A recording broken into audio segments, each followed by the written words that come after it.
Nalwazi udaba. Wazile kanjani ukuthi asizinyala phela kodwa uzigqokile inhloko yakho? Silence in court. Asizinyala phela kodwa uzigqokile. Sisi asinyele zakho lezi I had to buy inwele zintsha ngoba ngidayisela udodisha. Uwazela ikuphi leni ayibona le line le yala. Izinyala zami straight lezi. Inwele zakho nje iphelele emvuleni nje uqala nje. Akigqokanga neviki. Imadoda. Wena awugqokelane inywele phakathi kwemvula abantu baphathe ama-umbrella.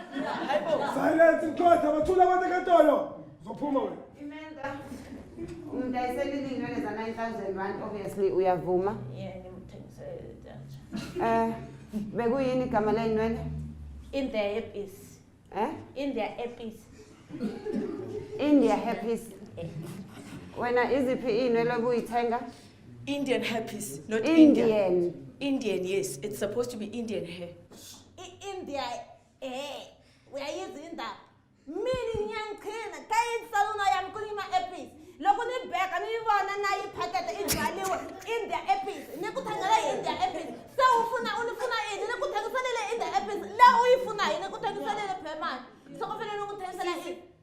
Ungithengisele ipiece yabo 50 rand ne-9,000 rand. Wazi lapho ukuthi 50 rand. Anithenga 50 rand. Fanele niyenze i-profit aniyithenga 500 rand. Nithenga 500 rand anithengisele nge-9,000 anithengele igiza ke manje izongeza kwami ke niyenze kanjani? My lady. My lady. Akingondisele uclient wami lo.